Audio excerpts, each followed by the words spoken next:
मोहतरम सामीन, अस्सलामु अलैकुम वरहमतुल्लाहि वबरकातुह।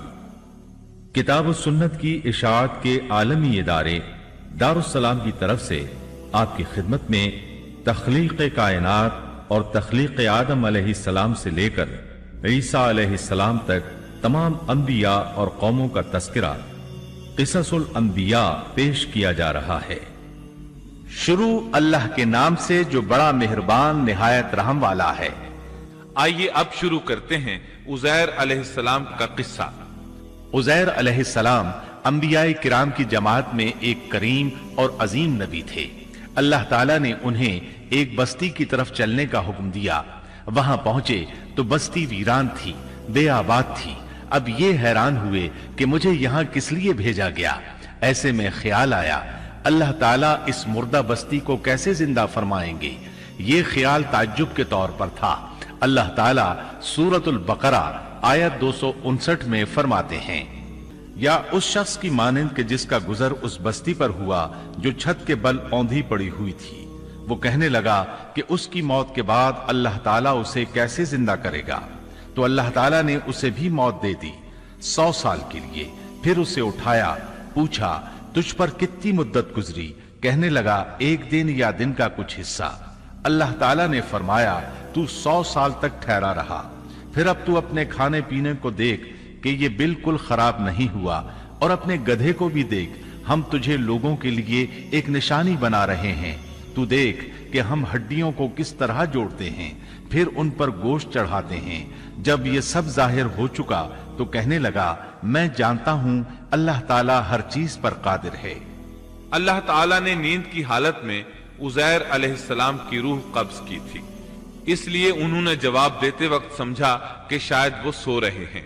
उन्हें ये एहसास भी न हुआ कि मैं तो इतना अरसा मुर्दा रहा हूं। जब वो सोए थे तो सुबह का वक्त था। जब दोबारा जिंदगी मिली तो असर के वक्त आंख खुली। इसीलिए अल्लाह ताला के सवाल के जवाब में उन्होंने कहा मैं एक दिन या दिन का कुछ हिस्सा सोया रहा हूंगा। अल्लाह ताला ने फरमाया अपने खाने और गधे को देखो, खाना बहुत जल्द खराब हो जाता है, लेकिन 100 साल गुजरने पर भी खाना बिल्कुल ताजा था, जबकि आपके गधे की हड्डियां बिखरी पड़ी थी। अचानक उनके सामने देखते ही देखते हड्डियां हरकत करने लगी, फिर जुड़ने लगी। गधे का ढांचा तैयार हो गया तो उस पर गोश्त चढ़ने लगा। इस तरह गधा जिंदा हो गया और आवाज देने लगा। ये देखकर उज़ैर अलैहिस्सलाम पुकार उठे, वाकई मेरा परवरदिगार हर चीज पर कादिर है। उनकी इस आरजी मौत के दौरान वो बस्ती आबाद हो चुकी थी। उज़ैर अलैहिस्सलाम ने उनसे पूछा क्या तुम लोग उज़ैर को जानते हो।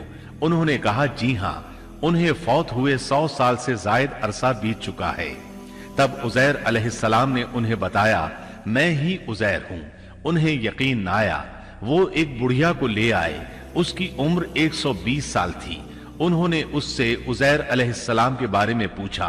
उसने उज़ैर अलैहिस्सलाम की 10 निशानियां बयान की। वो सामने खड़े उज़ैर अलैहिस्सलाम को देख रहे थे। तब उन्हें यकीन आया। उज़ैर अलैहिस्सलाम उनके दरमियान क़याम पजीर रहे। आपने उन्हें नए सिरे से तौरात की तालीम दी। वो उसको भूल चुके थे। बस्ती वाले उनसे बहुत मुतासिर हो गए, उनकी ताजीम करने लगे। इस अजीम मोजज़े की वजह से रफ्ता रफ्ता वो उन्हें अल्लाह का बेटा तसव्वुर करने लगे। अल्लाह ताला सूरह तौबा आयत 30 में फरमाते हैं, और यहूदियों ने कहा उज़ैर अल्लाह के बेटे हैं।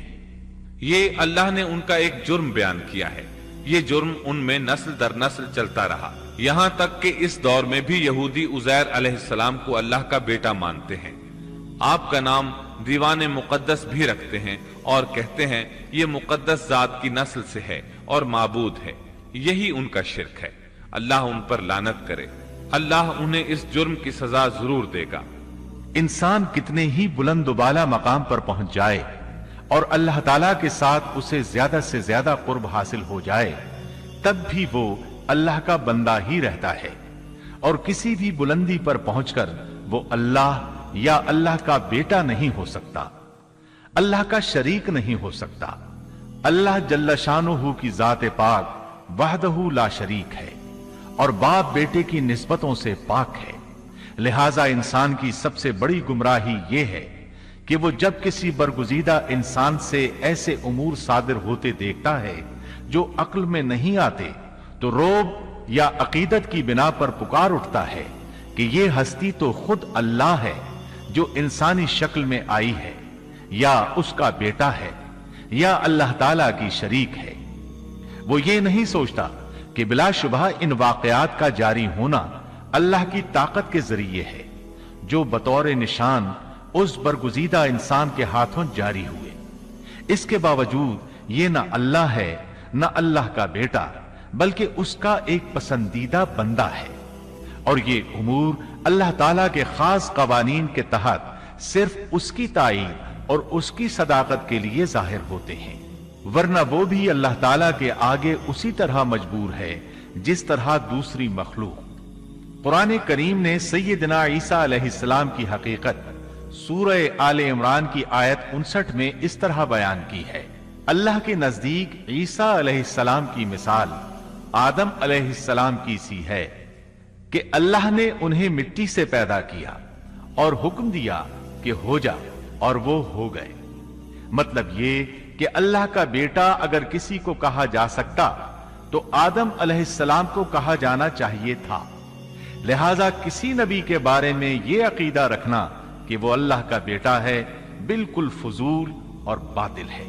اور اسی کے ساتھ عزیر علیہ السلام کا قصہ اپنے اختتام کو پہنچا۔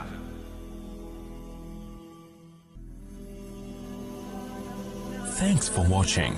Don't forget to like, comment, share and subscribe to